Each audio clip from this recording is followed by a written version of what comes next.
Hey, good morning. Let me ask you a question. Do you know what an emergency plan is? Sure you do. Those are the things that we hear the public service announcements on TV about. In the wintertime, be sure to carry an emergency kit in your trunk. Be sure to carry some water and something to eat and a blanket or two or three or whatever you need to stay warm. Or those that we hear public service announcements about this time of year. It's tornado season. And so know where you'll meet, know what you'll do, et cetera, et cetera, et cetera. Well, let me ask you this then.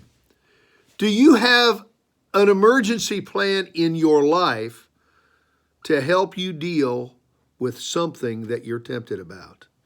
Do you? Do you have a preventative plan, a preventative strategy to help you deal with it? If you don't, then you need to have one. You need to have one right now. First, an emergency plan. You get tempted. You don't know what to do. What do? You run. You run from temptation. The Bible says in 1 Timothy 6 and verse number 11, run from all these evil things. Run. You run. You get out. You get away. Just you don't spend any time at all. You run for cover, just like Joseph did with Potiphar's wife. Man, he ran, and ultimately God honored him for running.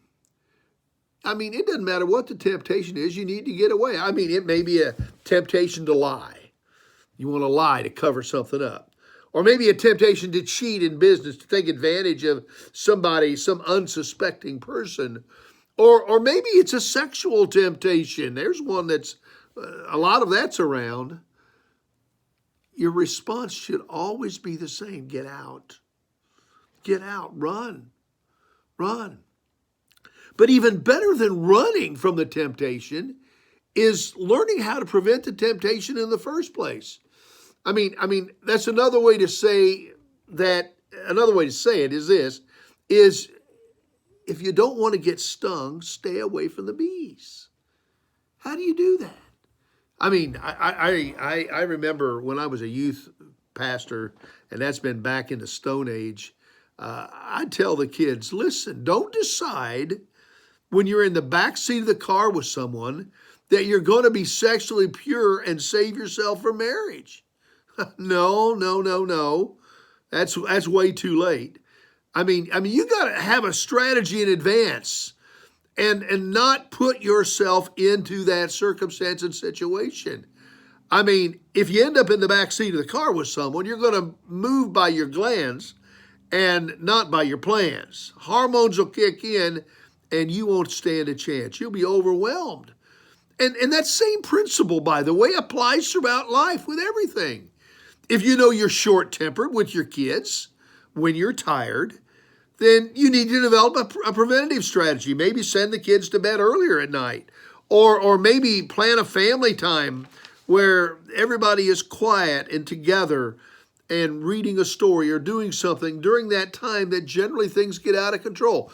Plan a strategy to be able to deal with things. Don't wait until you're faced with a questionable situation or circumstance to make the decision that you're going to be above reproach or you're going to do this or that.